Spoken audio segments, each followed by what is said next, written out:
Isang baby basket na may lamang cute na babaeng sanggol ang iniwan ng dalawang armadong lalaki kay Rara. Parusa daw niya yon dahil tinakbuhan lang niya ang atraso niya sa ama ng bata nang aksidenteng magasgasan ng e-bike niya ang magarang kotse nito. Carry naman niya ang pagiging instant yaya niya sa napakagandang heredera. Pero kayanin din kaya niyang maging instant mommy at wifey sa pagsulpot ng bossy billionaire na ama ng bata? Chris Tagalog Love Stories presents Bossy Billionaire's Heiress, written by Luna Margaret. Mang Pilo, sandali ho! Sigaw ni Rara sa isa sa mga CQ ng mall. Kandakaway rin siya upang mapuna siya nito. Mang Pilo! Pero mamamaos na lang yata siya ay hindi pa siya maririnig nito. Malamang may nakasalpak na naman na wireless earphone sa tenga niya. Iiling-iling na nagmadali na lamang na pumasok sa parking area ng mall ang dalaga. Ipaparada lang muna niya ng maayos ang electric bike niya at saka tatakbo para mahabol ang security guard. Tumama kasi sa pa-ending niya ang CQ. Kung kailan naman mga kailangan ay saka sila wala. Bulong niya sa sarili. Tukoy ang dati naman ay mga nagkalat na guard sa mall sa tuwing pumapasok siya. Nakakapagtaka na iilan lang sa mga iyon ang nadaanan niya. Dati-rati naman ay nagkalat ang guards doon lalo sa umaga. Mas mapapadali sana na masabi niya kay Mang Pilo na tumama ito kung mairaradyo ang huli ng kapwa guards. Hindi rin kasi niya sure kung may load pa siya upang matext ang matandang CQ. Mamaya na lang nga, delikado na malate ako, piping sabi na lamang niya sa sarili. Pang-umaga siya ngayon, opening ang schedule niya sa pinapasukan na kung tawagin ay The Kids Zone na matatagpuan sa loob ng malaking mall na yon sa Pasay. Ang The Kids Zone ay primera klase at unique entertainment na para sa mga bata. Lugar kung saan maaaring iwan ang mga bata ng ilang oras habang busy ang mga magulang na mag-mall at pwede rin naman na pasyalan lang kasama ang mga ito. Isa siya sa mga attendant doon. Hay, kamalasa naman. Nasambit niya ng may kalakasan. Abay kamalasa naman talaga. Sa pagmamadali niya ay sumabit pa ang e-bike niya sa nakaparadang Lamborghini. Nagmamadali siya na makaayos ng parada. Kaagad niyang ininspeksyon ang nasabitan na sasakyan. Nang makita niyang kaunting-kaunti lang naman nagasgas yun, ay napapikit pa rin siya at otomatikong nanglamig. Sumunod niyang ginawa ay nagdasal at kumaripas na ng takbo palayo. Patawad, Lord, pero alam niyo naman, wala akong pambayad doon. Sorry po agad. Mamaya ko na lang iaabot ang 500 na patama ko kay Mang Pilo. Samantala sa loob ng kotse, grabe, mahinang bulalas ni Santiago. Pagak siyang natawa nang matanaw niyang halos maglaho na sa kanyang mga mata ang babaeng nakasagi sa kotse niya. Siguro ay nagasgasan niya. Komento ng right-hand man niyang si Favion. Hindi malayo, tipid niyang sagot. Sa tansya lang naman niya kasi kanina ay masasagi talaga sila ng babae. Hindi lang siya makapagbaba kahit man lang ng bintana ng kanyang sasakyan kaya hindi niya yon nasita. Pasalamat siya at hindi ka makababa. Kung hindi ay madaragdagan na naman ang katulong mo. Dagdag pang sabi ni Favion. Umiling siya. Ganoon talaga siya kausapin ni Favion kahit siya ang nagpapasahod dito at naging kanang kamay lang naman niya ito dahil padala sa kanya ang 45 anyos na lalaki ng kanyang lolong si Don Orlando San Diego. But nevertheless, kung nakababa siya kanina ay hindi niya palalagpasin ang ginawa ng babaeng may highlights na neon pink ang ilang hibla ng buhok. Tracker job location. Kailangan ko yon as soon as possible today. Utos ni Zanti. Tumahimik ang mga bodyguards na kasama niya sa loob ng kanyang sasakyan. Siguradong nagtaka ang mga ito sa utos niya. Ngunit tumango naman ang dalawa sa mga ito at agad tumalima sa kanyang pinag-uutos. Anong ipapagawa mo sa babae? Agap na tanong ni Favion sa bilyonaryong boss. Sa edad na 30 ay bilyonaryo na ang boss nito dahil bukod sa mga perang na ipasa rito ng mga ninuno, ay talaga namang kapit-apitagan ito at mahusay sa larangan ng negosyo. Subalit, katulad ng mga ordinaryong tao, gaano pa man ang dami ng yaman at gaano pa man kahusay ang isang Santiago San Diego ay may bahid dungis pa rin ang pagkatao nito. Dungis na siyang rason kaya pare-pareho silang trap sa magarang sasakyan nito sa mga oras na yon. Tinatamad na sinalubong ng bilyonaryo ang mga mata ng kanang kamay niya. Saka binaliwala itong tinugon. Tigilan mo sana ang pagkakape ng higit sa isang tasa sa umaga para hindi ka kinakabahan ng ganyan, Fabian. Pagkuway, yumuko siya. Nananatiling nasa kasarapan ng tulog ang cute niyang 6 na buwang gulang pa lamang na anak. Nasa hita niya ang kinahihigaan nitong basket. Nakita ko ang logo ng suot na uniform ng babaeng yun, The Kids Zone. Maaari nating iwan sa kanya si Santa mamaya ng sobra sa oras na kaya nilang i-provide dahil may atraso siya sa akin na dapat niyang pagbayaran sa kahit anong paraan. Para kay Zanti, gaano man kaliit ang mga atraso ay nararapat lang na sinisingil o pinagbabayaran. Nakakapagod kahit hindi pa halos nakakapangalahati ang araw. Ganoon naman ang klase ng trabahong meron si Rara. Ngunit masaya. Nakakatuwang makita ang mga batang masayang naglalaro, nagluluto, nagbe-bake at nag-aaral sa The Kids Zone na kanyang pinagtatrabahuhan. Hey, Stephen, wait for me! Habol niya sa 3 taong gulang na batang lalaki. Isa ito sa natokang bata sa kanya sa araw na ito. Pasimple siyang nagpunas muna ng pawis nang mahabol ang bata. Pagkatapos ay ito naman ang pinunasan niya ng pawis. Yaya ang peg nila sa trabahong yun. Sadyang pagod pero ayos lang. Sa tip lang ng mga magulang ng mga batang naiiwan sa kanila ay pwede na silang bumili ng 1 kabang bigas. Mas malaki ang tip kung Inglesero ang mga bata. Napipilitan din kasi silang mag-Ingles. Charot! Lunchtime na! Siyang lapit at paalala sa kanya ng katrabaho niyang si Arla. Malapit na kaibigan niya rin ang babaeng hindi nalalayo sa kanyang edad. Ito rin ang cashier niya sa inuupahan nilang kwarto roon sa Manila. Tinanguan niya ito. Sige, hatid ko lang tong mga chikiting. Rule doon na dapat sunduin ng mga magulang, yaya o guardian ang mga bata sa tuwing lunchtime. Bukod sa kakain silang mga attendant, syempre ay ganoon din ang mga bata. Tara na! Kayag ni Rara kay Arla. Nakabalik na siya mula sa pagdispatcha sa mga bata. Minsan talaga ay napapaisip ako kung paano mong natatagalan ang trabaho natin dito. Naglaho ang ngiti sa labi ni Rara. Arla, huwag ka nga. Nagsisimula ka na naman eh. Marahang saway niya sa kaibigan. Ito at siya lang ang nakakaalam ng kanilang pinag-uusapan. Sabi nga nila, lahat ay dumaraan sa mga stage. Kaya siguro heto, wala pa siyang planong ipaalam sa pamilya niya ang kanyang problema. Nasa first stage pa lang siguro siya ng acceptance. Bumuntong hininga si Arla nang kapwa makahanap na sila ng upuan sa food court ng mall. Hindi mo pa rin ba planong gamitin ang leave mo? Simpleng kibit ng mga balikat lang ang sinagot niya rito. Rara, alam mo kasi, sa totoo lang ay ako ang nahihirapan sa'yo. Nakangiting hinawakan niya ang palad nito. Huwag ka mag-alala, ano ka ba? Hindi nagpaparusa ang Diyos. Blessing pa rin ang pain, katulad na lamang nitong ulam ko. Pakindat niyang biro. Natawa ito. Paano ay fried chicken ang ulam niya, samantalang ito, fried egg.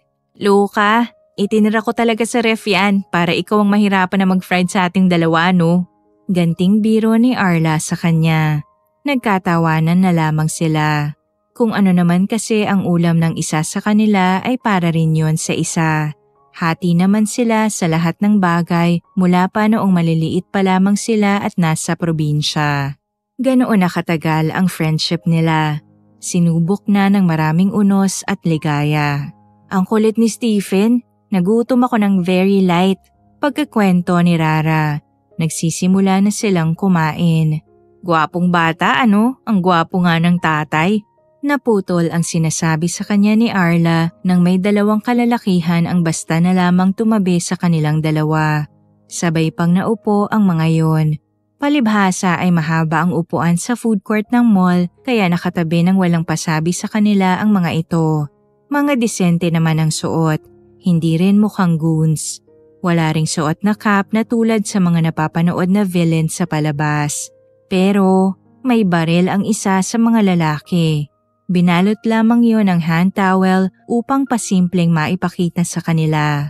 Nakita pa ni Rara kung paanong mawala ng kulay ang mukha ni Arla sa takot bago siya nasamid sa kanyang kinakain. Kandaubo tuloy siya. Taranta naman na inabutan siya ng tubig ng lalaking naglapag ng baril sa mesa. Katabi ito ng kaibigan niya. Salamat ah. Nagawa niya pang pasalamatan ang lalaki. Aba, kung di dahil dito ay maaari siyang mamatay sa pagkasamid kaya dapat lang napasalamatan niya ito. Mukhang bigating kayo mga bossing. Paano niyong naipasok sa loob ng molang baril na yan? Tanong niya rito pagkatapos. Nagpapaalis lang talaga siya ng kaba.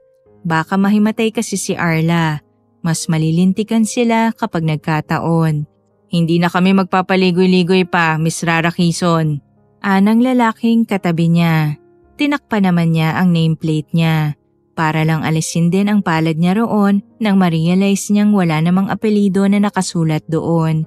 Paano siyang nakilala nito? Iiwan namin sa'yo ang batang to. Pakibantayan hanggat hindi namin siya binabalikan at kinukuha ulit mula sa'yo. Baby basket? May baby basket? Ngayon lang niya napuna. Natigilan siya't napalunok. Hinawakan kasi ng isang lalaki ang baril. Walang ibang babawi ng baby mula sa'yo. Kami lang. Naiintindihan mo ba, Miss Rara? Walang nagawang napatango na lang siya habang tahimik na nakatitig sa baril. Oo, sige. Copy. Malalim ang buntong hininga na pinakawala ni Rara. Kasalukuyang nasa kamay niya ngayon ang papel na nakuha niya sa baby basket. Sa papel na yon ay may nasagot sa ilan sa mga katanungan niya hinggil sa baby na basta na lamang iniwan sa kanya. Anak siya ng may-ari ng Lamborghini na nasa parking area kanina. Iyon ang nakasulat sa papel, na ang batang 6 na buwang gulang ay anak daw ng may-ari ng nasagi niyang magarang sasakyan kanina.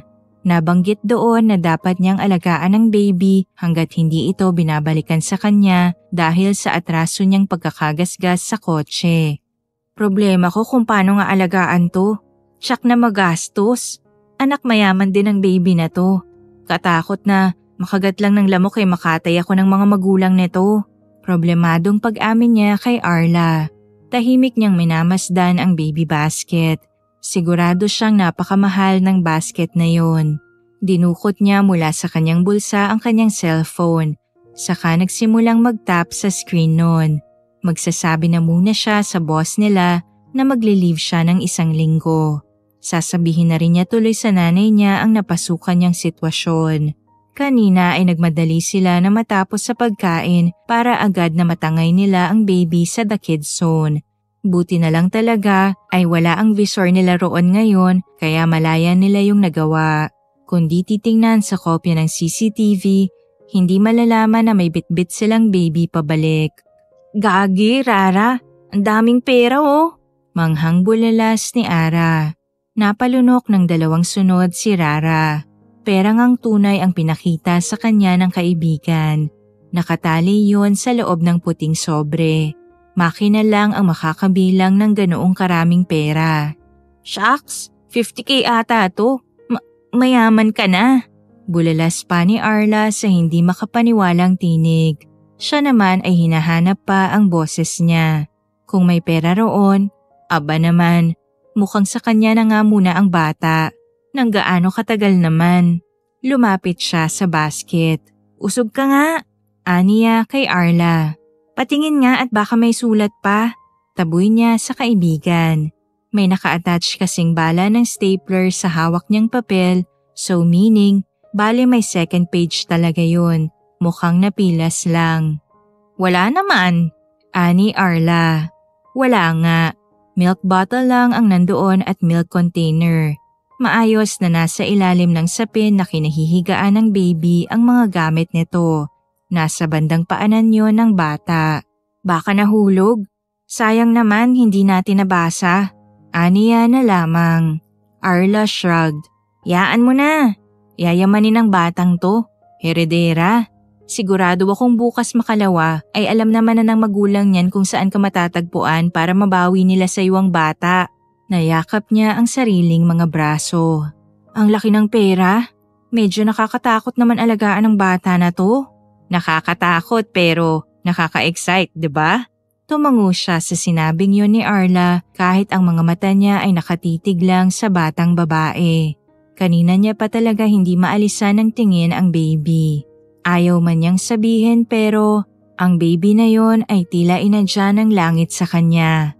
Nang silipin niya ang baby ay napagtanto niyang yun na ang pinakamagandang baby na nakita niya sa 29 na taon niyang nabubuhay sa mundo.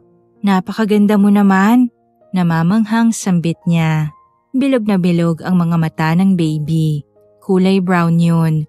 Mapintog ang mapupulang mga pisngi.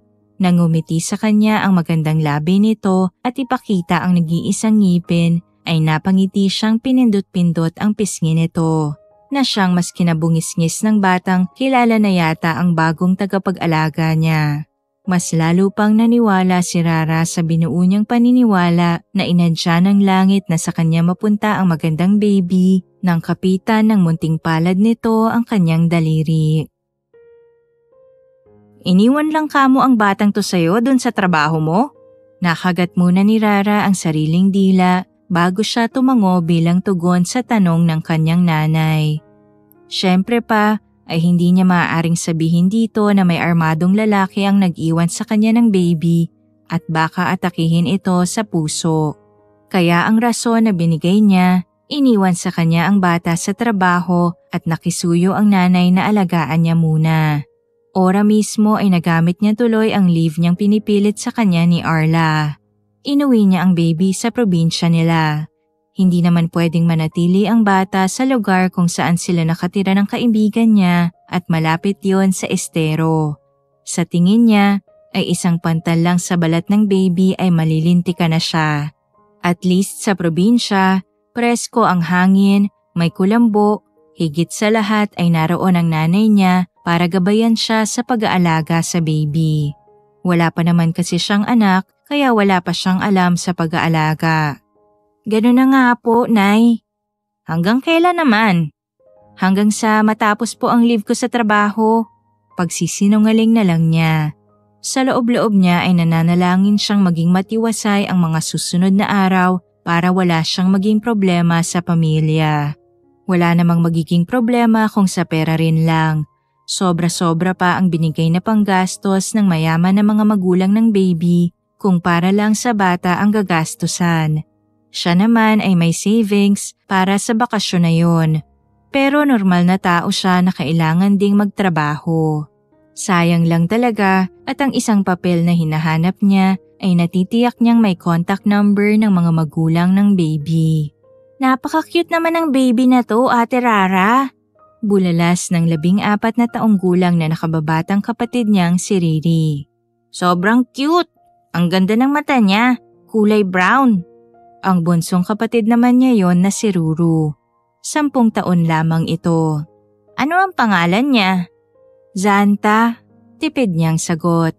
Zanta lang ang ibinigay na pangalan sa kanya ng kung sinong magulang ng bata. Tuwang-tuwa ang mga kapatid niya sa baby. Samantalang ang tatay niyang si Mang Roel na asawa ni Aling Raquel ay nakasimangot naman. Tahimik na nilapitan niya ang matandang lalaki na kahit 8:00 halos na ng gabi ay nagkakape pa rin. Mang Roel, bakit naman ho kayo nakasimangot? Mang Roel madalas ang tawag niya sa ama bilang term of endearment niya rito. Noong una ay pabiro lang dahil natutuwa siyang iniinis ito hanggang sa nakasanayan na din ito at hinayaan na siya na nang lumaon nga ay naging lambing na niya sa ama. Inismeran siya nito. Ikaw na bata ka? Ano yung napasukan mong gulo, ha? Napakamot si Rara sa kanyang leeg. Wala ah. Anong gulo naman ang sinasabi mo, Mang Roel? Grabe ka naman. Biro niya sa ama. Hinimas niya rin ang may kalakihan na tiyan nito bilang paglalambing. Raquela Ramuela, napakarami mong kalokohan na nasalihan magmula noong maliit ka pa. Kaya hindi mo ako mapaglalalangan sa lahat. Mang Ruel, kalma ka lang, okay? Isipin mo na lang ay apo mo ang baby na yan. Tinitigan siya ng tatay niya. At sa totoo lang, kahit nakangiti siya sa mga oras na yon ay parang gusto niyang mapangiwi dahil alam niyang kahit ano ang sabihin niya rito ay nababasa siya nito. Apo ko na talaga ang batang yan mula sa araw na to na siya'y inuwi mo. Matamis siyang napangiti bago nayakap niya ang malaking tiyan ng kanyang ama. Suportado naman talaga siya nito kahit noon pa. Ang nakakatuwa lang, sa tuwing inaaprubahan nito ang isang bagay o sitwasyon ay nalalaman ni Rara na wala itong masamang nadarama sa pangyayari. Para sa kanya ay basbas na yon mula rito. Salamat, Mang Ruel. Lambing niya pa rito. Tinapik-tapik nito ang kanyang braso. Ayaw ko sana nang nasasaktan ka, Rara. Pero alam kong napaka-imposible. Basta handa ka nang magsabi, tandaan mong narito lang kami ng nanay mo. Alam ko naman yun, Tay. Nakapikit na din naman na lamang niya ang yakap ng tatay niya. Minsan lang siyang umuwi sa kanila buhat ng tumanda siya at tumulong sa kanilang gastusin. Pero kahit na may edad na siya ay hindi ito pumapalya na ipadama sa kanyang malakas ang vibe nito sa kanyang nadarama. 3 araw ang matulin na lumipas. Ang baby na naiwan sa pangangalaga ni Rara ay naging kasama na nila ng kanyang pamilya sa munti nilang bahay. Naging source si Baby Zanta ng enjoyment sa kanila. Lito man at marami pang dapat na aralin sa pag-aalaga ng baby, na-enjoy naman niya ang bawat segundo na inaalagaan niya ito. Tara let's, Baby Z, pasyal tayo. Paglalaro ni Rara, sa humagikik naman agad na baby. Binilhan niya ito ng baby stroller para makaray niya tuwing umaga. Ang jogging niya tuwing umaga ay napalitan na ng brisk walking kasama si Baby Zanta. Magdala ka ng face towel. Bilin ng nanay niya sa kanya. Opo, Nay, sige. Simpleng tugon ni Rara sa nanay niya. Nagpasya siyang sa sampayan na lamang kumuha ng face towel. May nakita naman na kasi siya roon kaysa naman umakyat pa siya ulit ng kanyang kwarto. Stay put ka lang dyan, Baby Z ha. Kukuha lang ng towel si Mama Rara. Aniya sa baby. Sadyang Mama Rara ang itinuturo niya sa baby na itawag sa kanya. Nabasa niya kasi sa isang article online na mas okay sa baby ang ganon kung hindi naman yaya nito ang nag-aalaga. May impact daw yon sa mga tulad nitong nagsisimula pa lamang ma-develop ang kapaligiran. Kaya nga may mga bata na hindi umaalis sa tabi ng mga yaya nila. Nakalakihan na kasi na si yaya ang kasama sa kahit anong oras. Alam nilang si yaya ang hindi aalis sa kanilang tabi. Nag-decide siya na mama para alam ng baby na meron itong permanent mommy at siya ay temporary lamang. Nakakuha naman siya agad ng face towel sa sampayan na nasa likod ng kanilang bahay. Yun nga lang, dahil mula nang maliit pa lamang siya ay laman na siya ng kaling yun, alam niyang ang magarang kotse na kakaparada lamang sa kanyang tapat ay unusual na naroon sa lugar nila. Shucks, parang alam ko na to ah. Pipingwi ka niya sa sarili. Hindi pa man nakakalipas ang 5 minuto, 2 lalaki ang bumaba sa kotse. At walang dudang base sa mga nagmamadaling hakbang ng mga ito na tinutumbok lang naman nila ang kanilang bahay. Sa namimilog na mga mata ay bahagya siyang napalakad paatras. Ngunit ilang saglit pa ay naging patakbo na yon dahil tumakbo lang din naman ang mga lalaking pinagmamasdan niya. Takbo, Rara! Kandahingal man at tila mabibingi na siya sa lakas ng tibok ng kanyang puso ay ginawa niya ang lahat para makatakas sa mga humahabol sa kanya. Pero sa kamalasan, naamoy niya pa rin ang pabango ng isa sa mga lalaking humahabol sa kanya. Humalo yun sa hangin nang makapasok siya sa backdoor ng bahay nila. Mabilis siyang kumilos. Likod bahay yun at naroon ang super dirty kitchen nila. Kumuha siya kaagad ng mahabang kutsilyo. Sige, subukan mong lumapit. Banta niya sa lalaki. Tinutok niya rito ang hawak niyang patalim. Habang malakas ang pintig ng kanyang puso sa kaba ay nanalangin siyang huwag sanang umiyak si Baby Zanta upang hindi marinig ng kung sinong lalaki ito. Iniwan niya kasi ang bata sa bandang sala ng bahay. Hindi kalakihan ang bahay nila kaya maririnig doon ang baby kung sakali. Miss! Otomatikong sa pintuan lumipad ang mga mata niya bago sa mukha ng kaharap na lalaki. Hindi nakaligtas sa kanyang mga mata ang pagsara ng lalaki sa pintong pinasukan nila pareho.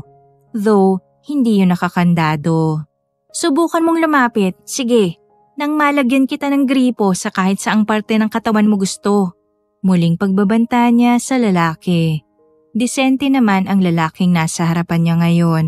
Mataas, naka-long sleeves polo, naka-shades, maganda ang build ng katawan at higit sa lahat, maayos na nakapumada ang buhok patalikod.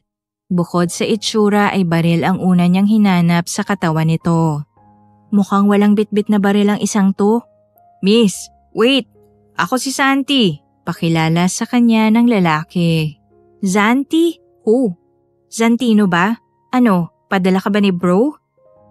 Ha? Zantino, who? Balik nitong tanong sa kanya.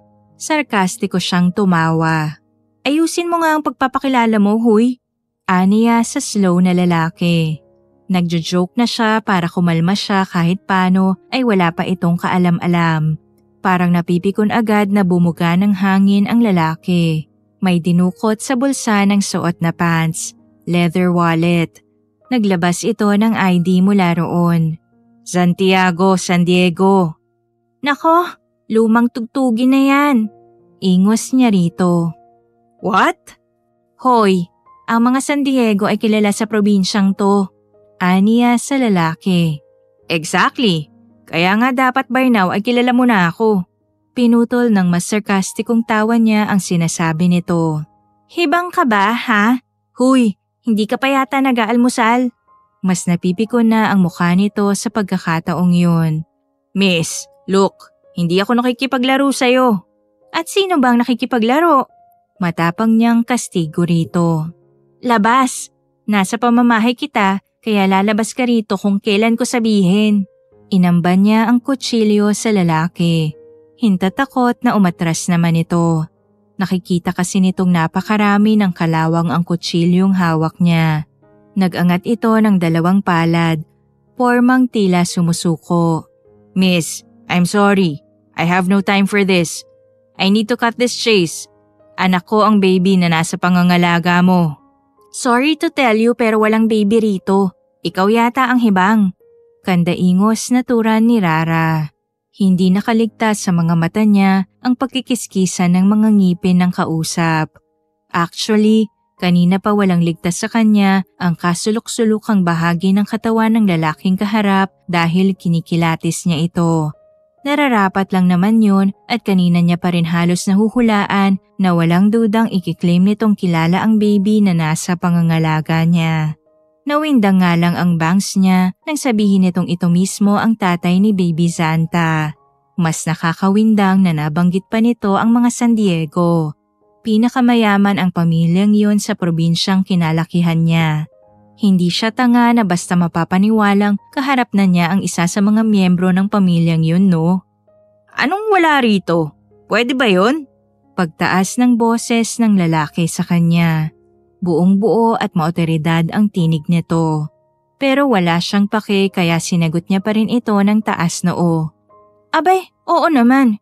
Pwedeng pwede at wala naman akong asawa. Alangang magbuntis ako ng walang asawa. May nagbubuntis ng walang asawa, kaya nga may premarital. Hay nako, magtigil ka, dami mong satsat. Iwinasiwas niya sa ere ang kutsilyo. Teknik yun para mas mapabilis niya ang oras. Teka, wag mong iwas-iwas yan. Hysterical na anang lalaki. Napangisi naman siya. Kung naiba ang sitwasyon nila, ay siguradong natawa siya dahil hello, hindi nga niya kayang manakit ng ipis eh. Tao pa kaya? Wala kang pakialam. Iwawasiwas ko to hanggat gusto ko. Tugon niya rito. Sadyang winasiwas pa niya ang kutsilyo. Goal niyang mailabas ng bahay ang lalaki nang hindi nito namamalayan.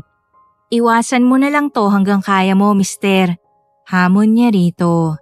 Tiimbagang na iniwasan naman ito ang pagwasiwas niya sa kutsilyo. Kung hindi ba naman ito maiwasan yon ay dalawa lang.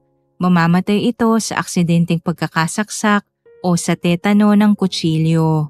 Talk to me first, miss. Please. Pakiusap nito sa kanya.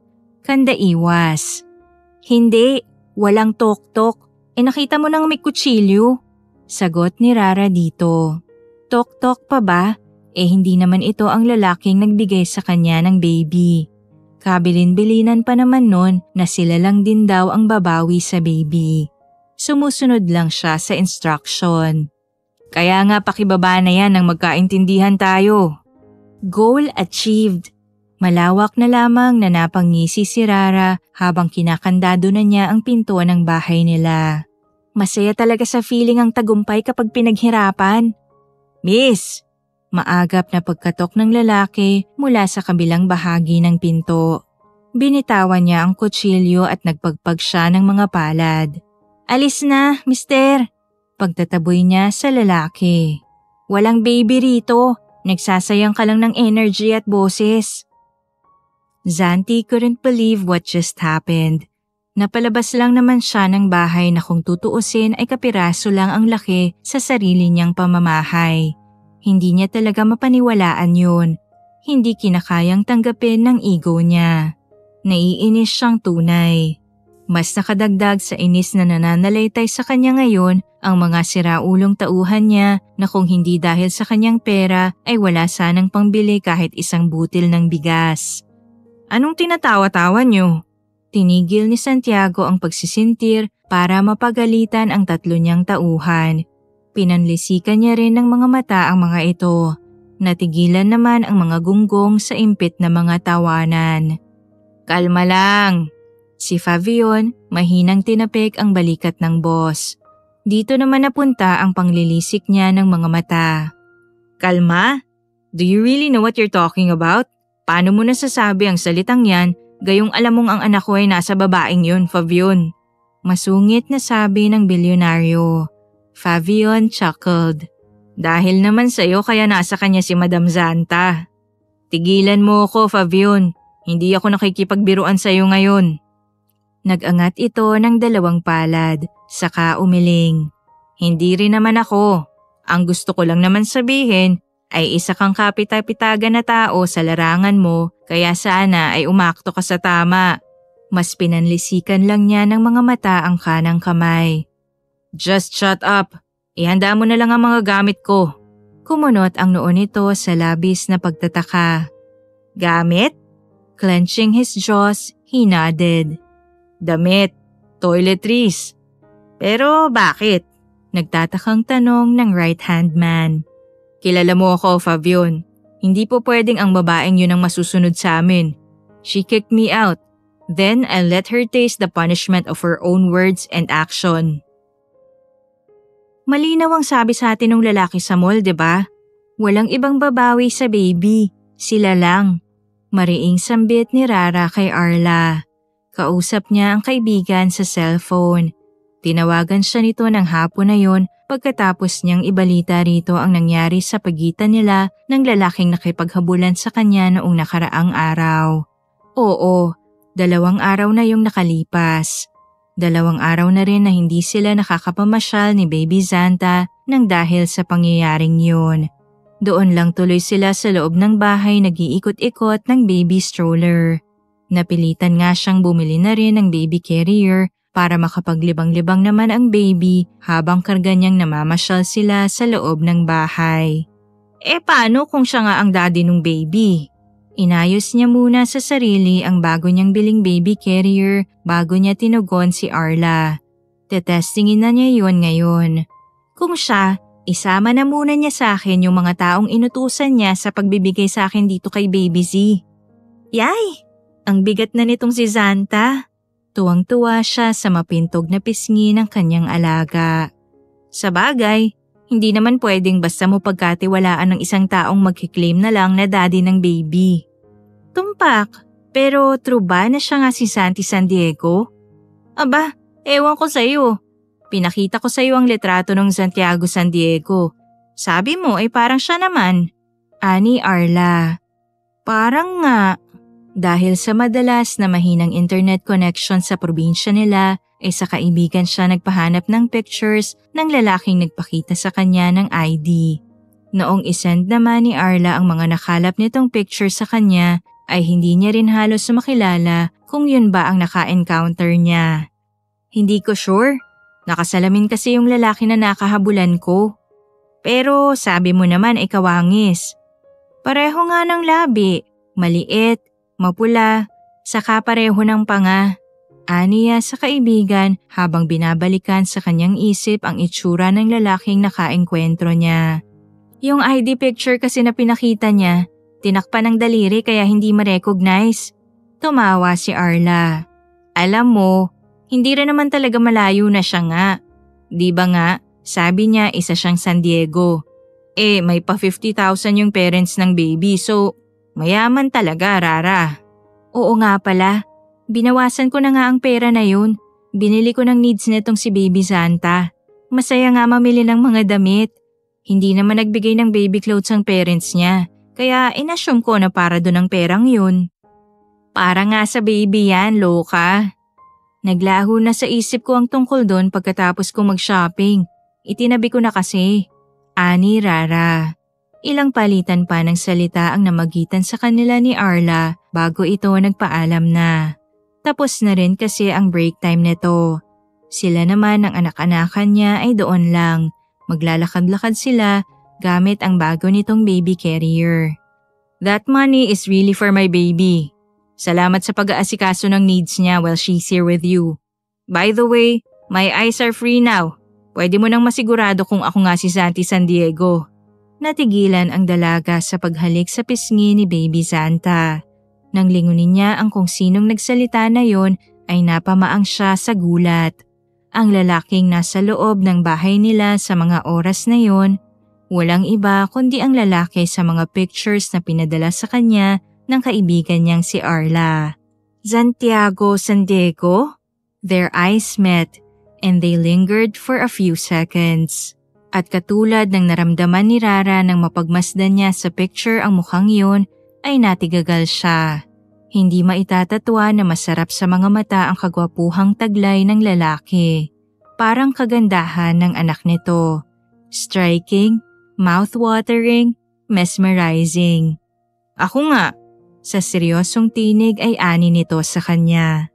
Ako ang pinalayas mo a few days ago at ako rin ang tatay ng batang karga mo ngayon. Call me Zanti, Miss Raquela Ramuela Quizon. Oh, mabuti pala at nagkita kaagad kayong mag-asawa.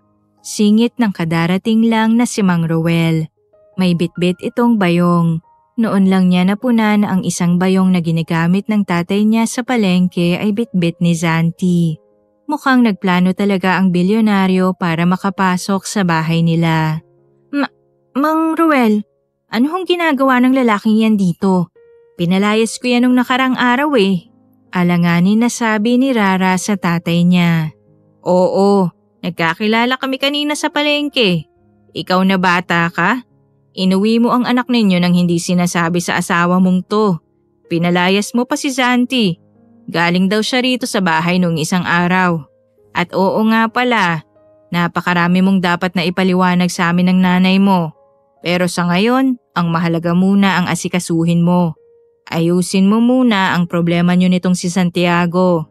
Litanya ng tatay niya habang dinuduro-duro pa siya.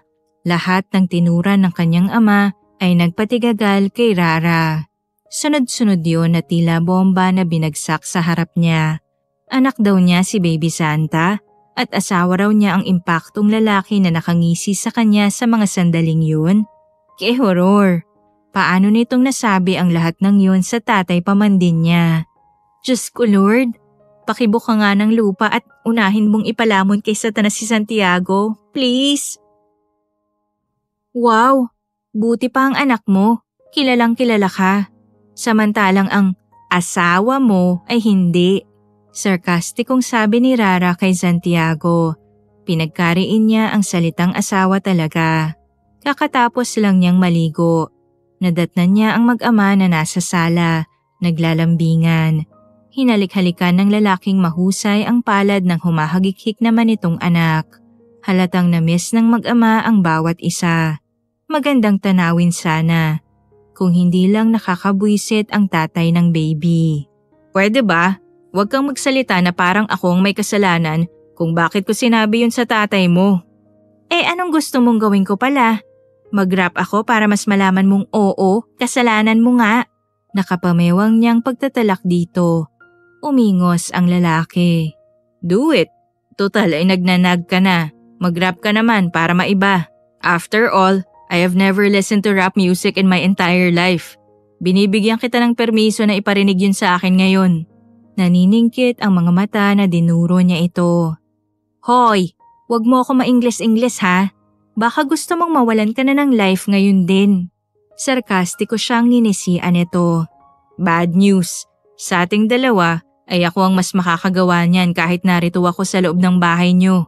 And by the way, stop nagging na para namang talo ka pa sa sinabi ko sa parents mong asawa kita. Sinabi ko lang yun para makapasok ako sa bahay niyo dahil sa anak ko at hindi dahil sa iyo mismo. You're not even my type.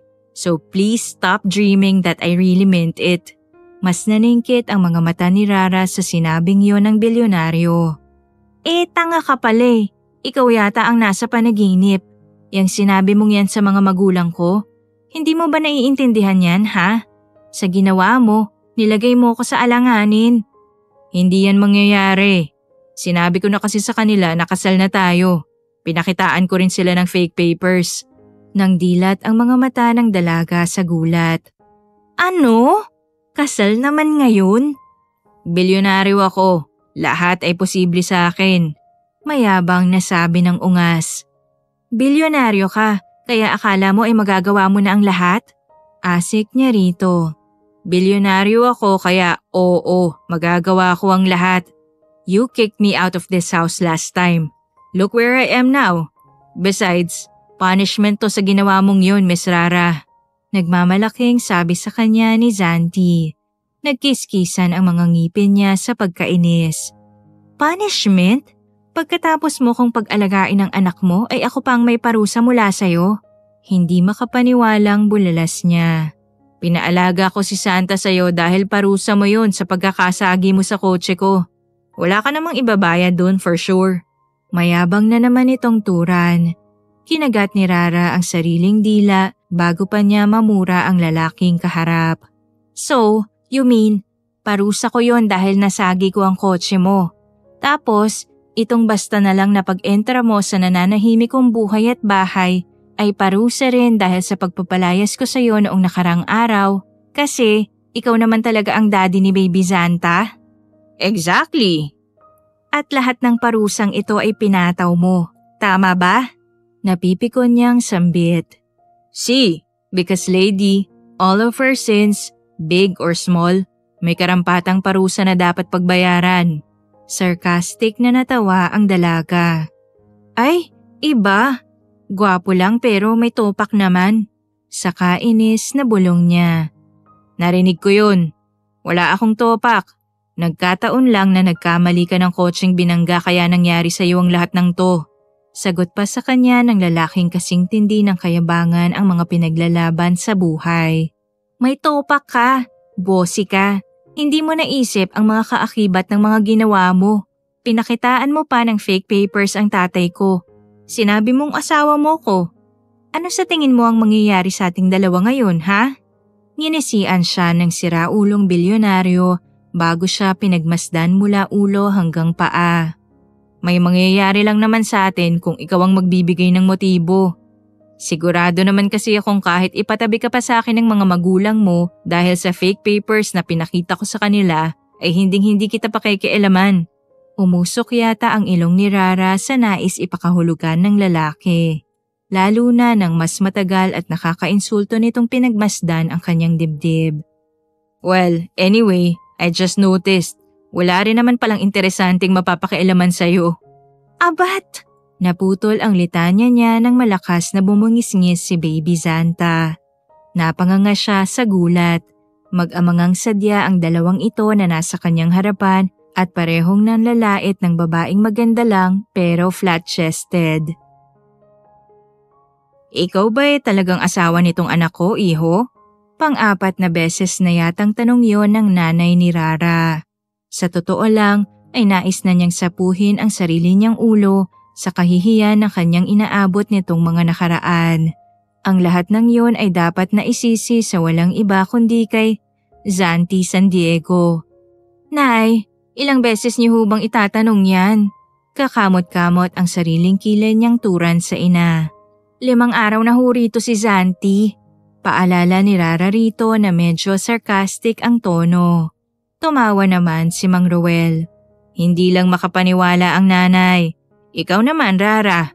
Alam mo naman na kumopya ka ng mukha sa akin kaya nagtataka itong nanay mo eh. Tay, Diyos ko po, utang na loob. Nabiglang bulalas niya. Pinandilata ni Rara ng mga mata si Zanti nang impit itong tumawa sa kanyang tabi. Maniwala na po kayo sa asawa kong tong si Rara. Hindi nga po ba at sinuyo ko siya sa pamamagitan ng mga gusto niyang ipakumpuni sa akin dito? Lihim niyang naikot ang mga mata sa tinura nito sa kanyang mga magulang. Dahil nga bilyonaryo ang asawa niya at isang San Diego, kaagad na nagpadala ito ng gagawa sa super dirty kitchen nila. Yun talaga ang inuna nitong intindihin. Mas nawindang ang pamilya niya nang magdatingan ng 4 na bodyguards ng lalaki at paggawa nito ora mismo ng kapirasong tulugan ang mga yon sa loob ng bakod ng bahay nila. Sobrang bossy talaga at hindi nagpapigil sa kanya ang ungas na lalaki. Pati lahat ng makukumpuni sa kanila ay pinakumpuni nito sa ikli ng araw na naroon ito. Oo, at ang rason sa kanya, doon daw kasi muna ito mananatili kasama ng anak. Kung hanggang kailan, ito raw ang magde-decide. Yun nga ang pinagtataka ko, anak. Tapos may apo pa ako na ganito kaganda? Anang nanay niya. Nilaro pagkuwan ang karga na si Baby Zanta. Napatitig si Rara kay Mang Roel at Aling Raquel. Larawan ang dalawa ng masayang lolo at lola. Sa totoo lang ay yun ang kanyang problema sa lahat. Paano niya sasabihin sa mga magulang na hindi totoong apo ng mga ito ang bata? Tiyak na mabibiyak ang puso ng dalawang matanda. Nay, Tay, maniwala na po kayo at maganda rin naman tong anak ninyo.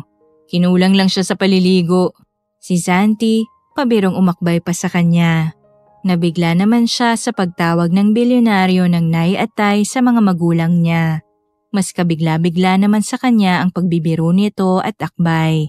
Wala lang, hindi lang niya ma-imagine na kasama pala sa pagkatao nito ang ganun. Nagkakabangayan man kasi sila, ay seryosong negosyante pa rin ang pinapakita nitong katangian sa kanya. Lalo na kung nariyan lang ang mga tauhan nito. Nakamakailan lang ay nalaman niyang may mga baril ngang tunay gawa ng mga bodyguards nga kasi. Sige na nga, maniniwala na muna ako sa ngayon. Ganting pagbibiro ng nanay niya. Nagngitian ito at si Mang Roel sa isa't isa. And that also made her smile. Naudlot nga lang ang ngiti niya nang bigla siyang hawakan sa palad ni Zanti. Ang mabuti pa ho ay magluluto na kami ni Rara habang hawak niyo si Zanta.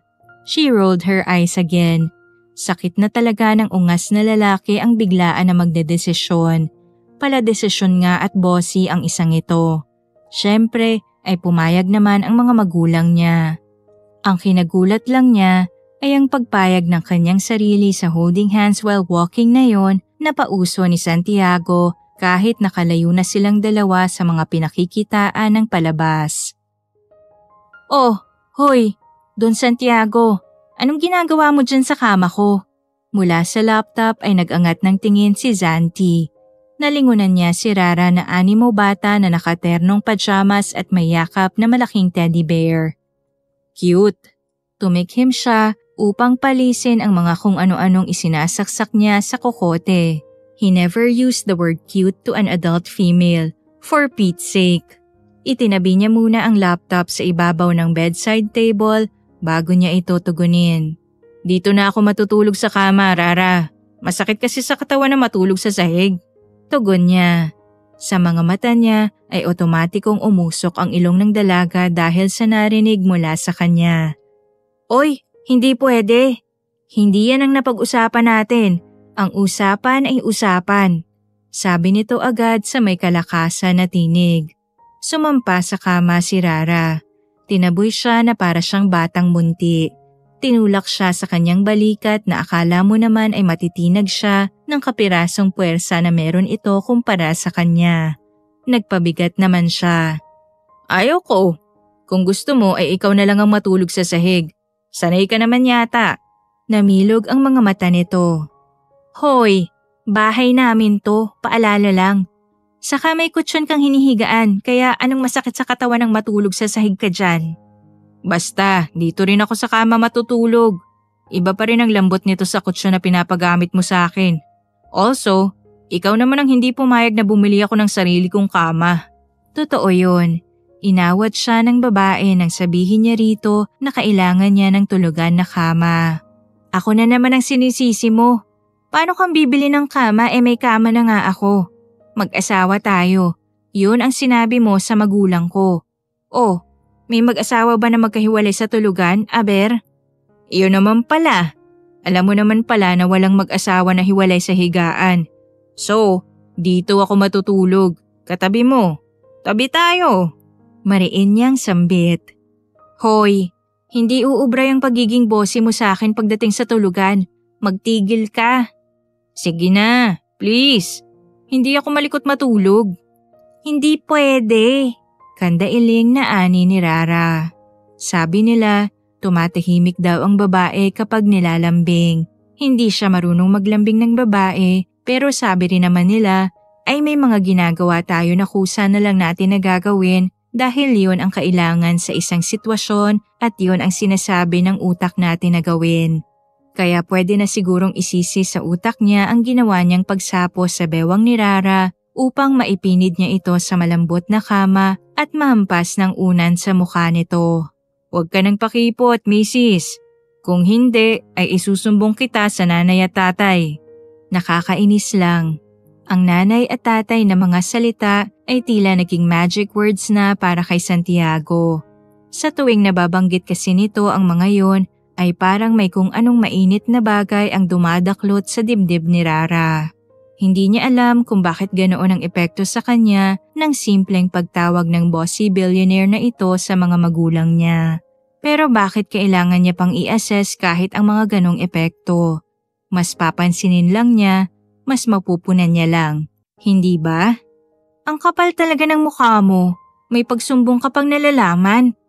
Tumawa ang bilyonaryo nang hampasin niya ito sa mukha. Malakas na lamang silang nagkatawanan nang mauwi sila sa pillow fight na akala mo ay mga bata silang ini-enjoy masyado ang ganong laro. Pareho tuloy silang hinihingal na napahilata sa kama nang mapagod sila sa pillow fight na para sa kanya ay may halong harutan dahil maraming beses siyang kiniliti ng bilyonaryo. Hindi na tayo mga bata, Rara.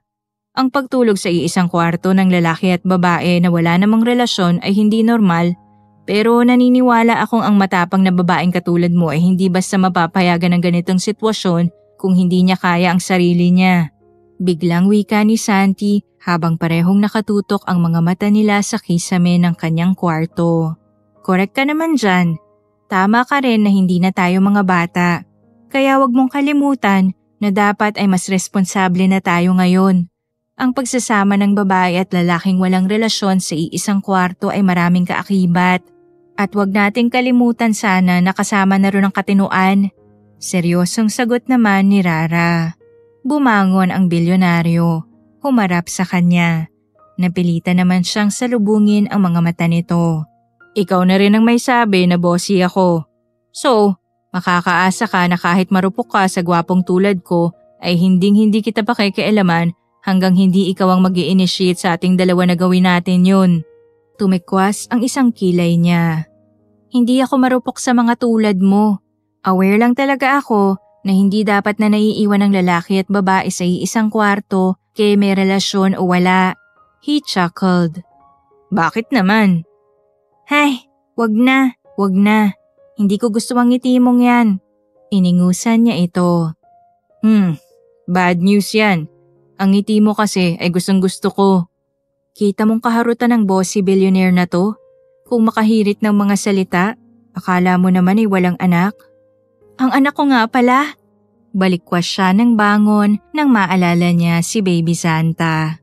Marahan na natawa si Santiago sa kanyang likuran. Ang anak natin ay masarap nang natutulog sa baby crib niya kanina pa. Oo nga, napatulog na pala ng daddy niya ang bagets. Yun ang first time na si Santi ang nag-ayos ng crib at nagpatulog kay Baby Santa. Ang akala niya ba ay wala itong tiyaga sa pag-aalaga kaya gustong magdala ng yaya doon? Oh, don't look at me like that. Ginaya ko lang kung paano mo pinatulog si Baby Z the past few days. Ikaw nagpresenta kang yaya niya tapos ayaw mong kunin ang sahod mo. Naistorbo ko na nga ang trabaho mo. Naistorbo? Paano kung sabihin niya sa lalaking ito na hindi kailanman magiging storbo sa kanya ang pinaparanas nitong experience sa kanya ngayon? Na walang katumbas na trabaho o material na bagay ang makakapalit sa experience na may anak ka at asawa para sa kanya. Nay, wala naman yatang lalaki ang hindi magugustuhan ng anak ninyo. Kita nyo naman, masipag magluto, masipag maglaba, masipag maglinis ng bahay. Sa gabi po ay minamasahe pa ako niyan. Natigil sa pagkakabit ng kortina si Rara. Pagak siyang natawa at nasapo ang sariling noo. Hayun na naman kasi ang mga magulang niya at si Zanti. Pinag-uusapan na naman siya na para bang wala siya sa harap ng mga ito. At ang siraulong bilyonaryo ay kung ano-ano pa ang sinasabing hindi naman totoo. Nay, Mang Roel, utang na labas naman. Halos 3 linggo na dito yung bilyonaryo niyong ampon tanong pa rin kayo ng tanong. Lukot ang ilong na aniya sa mga ito. Halos 3 linggo na nga.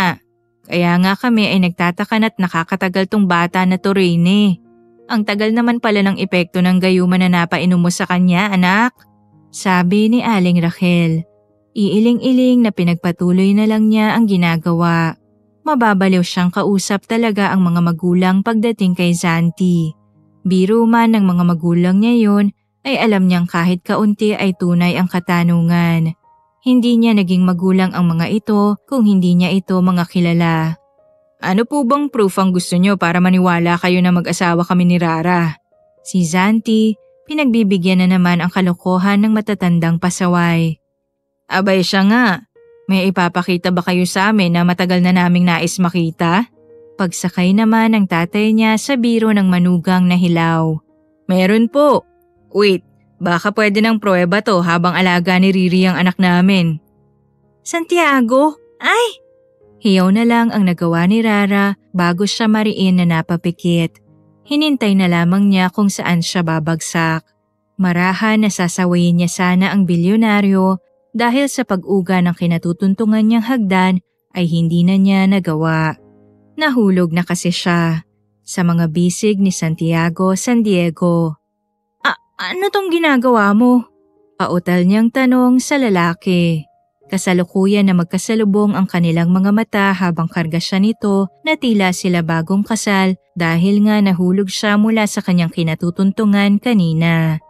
Hinulog kita para makita mo kung sino ang sasalo sa'yo sa oras ng kagipitan. Kumunot ang noo ni Rara. Ang lakas ng tibok ng puso niya. Marahil dahil sa kaba kaninang mahulog siya o baka dahil sa mga magagandang mata ni Zanti na kasalukuyang nakatitig sa kanya tila kinakabisa ang kanyang mukha. O pwede rin naman na siguro dahil sa papalapit nitong mukha sa kanya. Alam na niya kung bakit ganoon na lang kung kumabog ang puso niya. Mas nag-ingay pa kasi yun nang lumapat ang malambot na labi ni Santiago sa kanyang labi. Kung hindi pa malakas na tumikhim si Mang Roel, ay malabo nang maghiwalay sina Zanti at Rara. Ganon na lang ang gulat ng dalaga nang mapagtanto niyang nasa one-seater sofa na silang dalawa at magkakandong. Napatakip siya sa sariling mukha nang maalala niyang naroon ang mga magulang niya. Si Zanti naman ay natatawang niyakap siya. Kinabig siya sa dibdib nito. Sige na, convincing na mga anak. Anang nanay niya. Ang mabuti pa ay sa kwarto niyo na lamang yan ituloy. Ilang minuto nang nakaalis ang mga magulang niya ay hinihingal na maghayakap pa rin sila ni Santiago. Bakit mo ko hinalikan? Lakas loob niyang kastigo sa lalaking nakakapanglambot ng kalamnan ang halik. Because I just want to. Simple at seryosong tugon nito. Alam mong hindi pwede ang sagot mong yan. Bigla ay namamaos niyang sambit. Bakit hindi pwede? Kumalas siya mula sa pagkakayakap sa lalaki. Sinalubong niya ang mga mata nito. Maliligo na pala ako. Nag-announce kanina ang barangay na mawawala ng tubig. Iyon lang, nagmadali na siyang umalis sa kandungan nito. Pagkatapos mong maligo, mag-uusap tayo. Hindi ka natatakas? Udlot ni Santi sa kanya. Nahinto siya sa paglalakad. Naikuyom niya ang sariling palad pagkuwan. Hindi pwede. Bakit hindi pwede? Paano ko masasagot ang mga katanungan na gumugulo sa'yo? Paano mo mabibigyan ng linaw ang nararamdaman natin sa isa't isa? Mas mariin lang na kumuyom ang mga palad niya. Basta, hindi pwede. Huwag ka makulit. Nagpakawala ng marahan ngunit iritang tawa si Santi.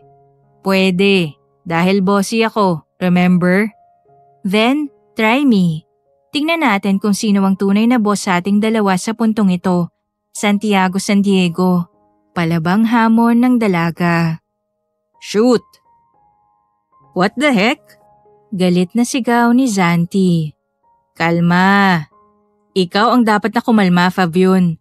Pag-udlot niya sa sinasabi ng kanyang kanang kamay. Matanda ka na kaya kumalma ka na. Malapit na kitang palitan. Saka mariin niyang banta dito. Natinawanan lang naman ito.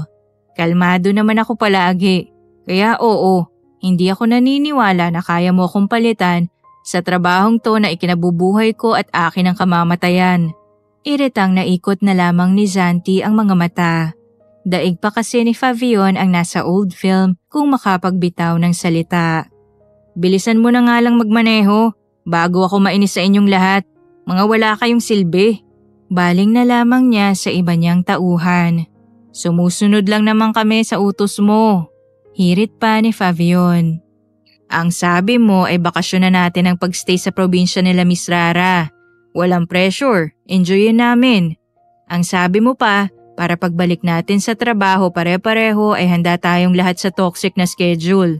Tapos ay kami tong sisisihin mo ngayon at sasabihan ng walang kwenta?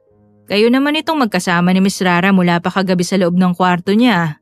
Nagtagis ang mga bagang niya sa sinabi ni Fabian.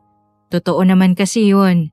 Ang hamunan na namagitan sa kanila ni Rara pagkatapos niya itong halikan ay nauwi sa nararapat na puntahan nun kaya mas nakakagalit na hindi niya man lang nahulaan na ganito ang bubungad sa kanya kinabukasan. Mangingibang bansa ang babae ng gano'n na lang. Ang mga magulang nito ang nagsabi sa kanya na akala raw nito ay alam niya.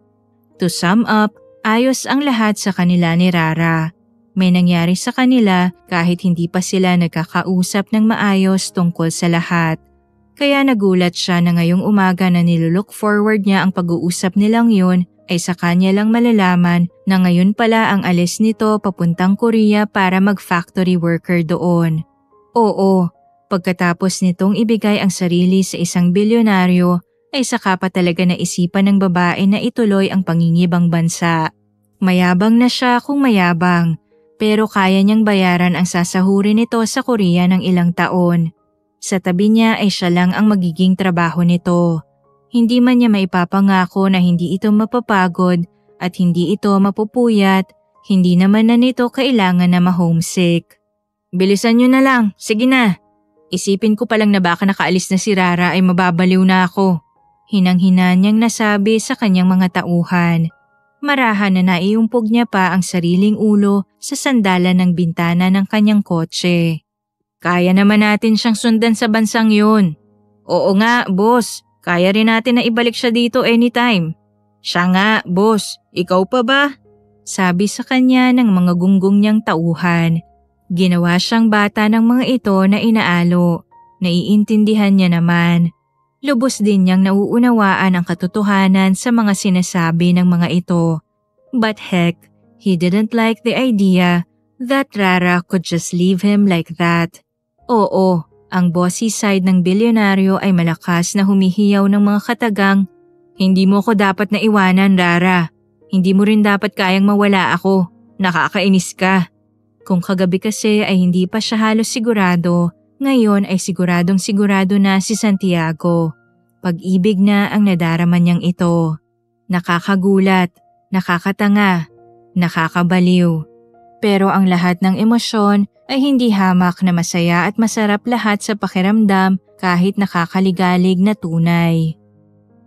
Halos 20 minutos ang hinintay ni Rara bago dumating ang sinasabi ni Mang Ruel sa kanya na taong dapat niyang katagpuin sa araw na yon. Wala namang problema sa paghihintay. Ang tanging naging problema lamang niya ay ang kung sino ang kanyang hinihintay. Kilala raw kasi siya noon na anak ng tatay niya, kaya lalapitan na lang daw siya sa nakareserve na upuan para sa kanila sa isang sikat na outdoor coffee shop na matatagpuan malapit sa NAIA. "Pasensya ka na kung napaghintay kita." "Ay, kayo na po pala." Naudlot ang kanyang salita nang makilala na ni Rara kung sino ang taong katatagpuin doon. Otomatiko ang panginginig ng mga kamay at buong kalamnan niya nang masalubong niya ang magagandang mga mata ng babaeng bagong dating. Madam Dayan?" Tumango ito. Naupo, maagap na sinapo at pinisil ang kanyang mga palad na nakalapat sa mesa. "Ako nga, Rara. Masaya ako na nakita tayong muli." Bakit? Paano?" Bumuga ng hangin si Madam Dayan. Hinayaan na niya itong magsalita at nagkakandautal naman siya sa biglaan na pagkikita nilang yun. "Rara, yung huling session natin noon ay ang tatay mo mismo ang nakakita sa iyo sa St. Luke's kung saan kami nagkausap." Hindi siya kumibo. Nilapirot lamang niya ang magkasalikop niyang kamay. "Naroon din siya sa ospital na yon dahil lihim kanyang sinundan. Surprise daw sana ang pagdating noon ni Mang Ruel sa Manila. Nang madatnan kanyang nagmamadaling paalis, nagulat daw siya na sa St. Luke's ka nagpunta. Minatsyagan ka niya dahil that time daw ay kinukutuban na siya na may tinatago kang kakaiba sa kanila." Pagpapatuloy nito, nahihirapan man siyang magtanong o umapuhap ng itatanong ay halos nahuhulaan na niyang ang pagkikita nila ni Madam Dayan doon nang hindi inaasahan ay nangangahulugan lang na alam na ng tatay niya ang kanyang sikreto. Na ngayon nga ay sinasabi na nito sa kanyang noon pa pala alam ni Mang Ruel. "Ang sikretong yun? Alin doon ang..." "Lahat ay alam ng tatay mo, Rara. Pag-amin ng sosyal na babae sa kanya. Wala akong inilihim, hindi ko kayang maglihim. I'm sorry." "Naiintindihan ko. Aniya na lang dito. Kahit halos hindi naman talaga." Isipin niya pa lang kasi na nadurog niya ang puso ng kanyang ama ay naiinis na siya sa kanyang sarili. Sigurado siyang nasaktan ito sa nalaman na rason ng transaksyon nila ni Madam Dayan. "Si Zanti at Santa, sila ang aking mag-ama." Wika ulit ng babaeng kaharap niya. Another pasabog. Meron pala talaga nun. Akala niya ay si Zanti lang ay may baon na ganun. Maging ang asawa pala nito. Sapo ang sariling bibig ay umiling siya't napaiyak na sa harap ni Madam Dayan. Sorry po, Madam D." Paano ba niya sasabihin sa babaeng kaharap na inangkin niya ang mag-ama nito spiritually, mentally at physically? O baka alam naman na nito. Paano niya ba maisasauli ang kanyang mga inangkin? Maisasauli pa ba ang paulit-ulit na pagsasanib ng mga katawan nila ni Santiago kagabi? "Alam ko na ang lahat, Rara. Pinuntahan ko si Zanti sa inyo. Saka ko nalaman na ikaw pala ang nakatira ron. Nagkita kami ni Mang Ruel sa ikalawang pagkakataon. Nagkausap ulit kami. Mas naamin ko sa kanya ang lahat. Listen, ako ang tinaguan ni Santiago. Tinakas niya sa akin si Zanta dahil nalaman niya ang tungkol sa sikreto natin." Sa nanglalabong mga mata dahil sa mga luha ay nag-angat siya ng tingin. Si Zanta? Anak ko siya?" Nang marahan siyang tanguan ni Madam Dayan ay hindi na niya alam kung kakayanin pa ba niyang huminga sa mga revelasyon na isahang ibinagsak sa kanya ng tadhana sa araw na yon. Alam na pala ng tatay niya noon pa na hindi na siya maaaring magkaroon ng anak sa normal na paraan. Noon pa alam ni Mang Roel na wala nang ang tsansang magkaroon siya ng pamilyang katulad ng sa kanila na siyang nag-iisang simpleng pangarap niya. Along the way, alam na rin pala nitong anak niya talaga si Zanta. Si Zanta na nabuo sa pagsasanib ng egg cells niya at sperm cells ni Santiago na ipinunla kay Madam Dayan dahil walang kakayahan ang egg cells ng huli na mag-ovulate. Pumayag siyang ibenta ang egg cells niya kay Madam Dayan upang matustusan sana ang pagpapagamot sa block niyang fallopian tube na kalaunan ay hindi rin niya nagamit para doon dahil mas kinailangan niya ang pera para sa pagpapagamot ng tatay niya. Ang lahat ng yun ay lihim palang alam ni Mang Roel. Niloko ko si Santi. Pinikot ko lang siya sa pamamagitan ng pagsasabing na buntis niya ako. Dahil lang sa mana na makukuha ko lang kung siya ang aking magiging asawa. Tapos na ang larong sinimulan ko. Dapat ko na tong tuldukan sa pagsasabi sa iyo ngayon na malaya ka na, Rara. Sa lahat. Sa lahat-lahat. Deserve mo yan. Simpleng salita man yun kung maririnig ng ibang tao mula sa labi ni Madam Dayan, sa kanya ay hindi. Sobrang espesyal nun. Sa sobrang kaespesyalan ay tinalo ang halo-halo. Tinalo ang malaking siopaw na mabibili sa sikat na resto sa Binondo. Kakabugin maging ang mainit-init na special mooncake na dinarayo sa Santa Cruz, Manila. Basta. Kailangan nilang magkita na ni Santiago at wala siyang tiwala sa kalokohan ng kanyang ama. Basta, salamat, ama. Meron na akong mag-ama. Hindi mo ako pwedeng iwan. Baka pati ang Pilipinas at South Korea ay maging magkaaway kapag nagkataon. Napaawang ang labi ni Rara sa pagkagulat. Kilala lang naman niya kung kaninong mga bisig ang walang habas na pumulupot sa kanya habang mabilis siyang naglalakad papunta sana sa sakayan ng taxi. Marami akong sasabihin, Rara. Sobrang dami. Nang mag-decide akong manirahan sa bahay mo ay unti-unti kong nalaman ang lahat. Binala kong sabihin naman sa'yo pero kasi yung si Dayan. Ay, ang hirap naman. Pagmamaktol ni Zanti. Nang harapin niya ito ay marahan siyang natawa sa itsura nito. Halo-halong emosyon ang nakabakas sa mukha ni Santiago San Diego pero ang namamayani naman doon ay ang emosyon na kilalang kilala ng kanyang nag-iingay na ngayon na puso. Santiago, bakit ka narito? Where's the bossy billionaire's heiress? Mas nagmaktol ang lalaki. Nakabusangot siyang tinugon. Nasa bilyonaryong si Rice San Diego. Naroon siya sa bahay sa hindi ko malaman na dahilan. Natawa si Rara.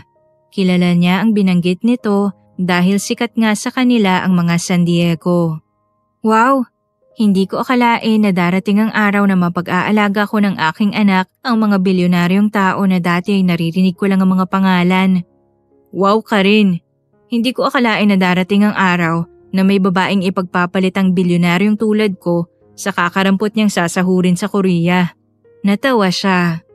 Teka nga, sino ba kasing nagsabi sa'yo na mangingibang bansa ako? Niwala akong maleta. Baliw ka ba? Kandahaba ang nguso nito. Malay ko kung saan nila nilalagay ang maleta rito. May sariling plane ang pamilya ko. Naks, ang yabang. Si Zanti na mismo ang nagpulupot ng mga braso niya sa leeg nito. Salamat at naniwala ka sa akin kagabi na wala akong asawa. Hindi ko rin alam kung bakit sa isang salita mo lang ay naniniwala na ako. Kagat-labing pag-amin niya. Sinabi kasi ng puso mo yun. Siguro. Pumikit siya. Di naman niya ang ginawang pagpingki ni Zanti sa kanilang mga ilong. Hindi ko naman pinakasalan talaga si Dayan. Peke yun. Salbahe ako sa taong salbahe sa akin. Nalaman ko ang sikreto niya nung 6 na buwan ni Santa. Almost 2 weeks na ako sa bahay niyo nang malaman kong ikaw pala ang hinahanap kong nanay ni Santa. Pinapahanap ko ang nanay ng anak ko dahil karapatan niyang makilala ang bata at nang makilala ko rin siya. Hindi na kasi ako tiwala sa mga kasinungalingan ni Dayan. Kailan mo naman nalaman na mahal mo na ako? Nagkasalubong ang kanilang mga mata. Nang masaksihan ko kung paano mo alagaan ang anak ko? Nang malaman kong kaya kong ma-turn on pala kahit flat-chested ka? Actually, I really don't know. Basta, I love you. So, tell me you love me too. Halakhak ang tinugon niya. Bossy, well, anyway, ako, alam ko kung kailan kita mahal. I want to hear that. Mahal kita araw-araw, Santiago San Diego. Kinilig ang bilyonaryo sa kanyang sinabi. Damang-dama niya ang pintig ng puso nito eh. Mahal naman kita gabi-gabi, Raquela Ramuela. I'm looking forward to your nightly screams and moans as you. Pinatigil na ni Rara ang bibig ni Santi bago pa siya mabuntis ng mga pinagsasabi nito sa kanyang imahinasyon. Hindi na nga pala magiging imahinasyon ang susunod na pagbubuntis niya. Bilyonaryo nga pala ang nabingwit niya. Hindi man niya nagawa ang unang pagbubuntis sa sariling sinapupunan noon dahil kinailangan ni Mang Roel ang pera para sa sakit nito, binigyan naman siya ng Diyos ng ikalawang pagkakataon na matupad yun. At may bonus pang gwapong Santiago San Diego. The End. Please like our video or comment down below kung nagustuhan nyo ang aming kwento. At para tuloy-tuloy ang kilig at kwentuhan, huwag kalimutang mag-subscribe sa aming YouTube channel at pindutin ang notification bell para updated ka sa mga bago naming uploads. See you sa susunod naming mga kwento. Thank you for listening!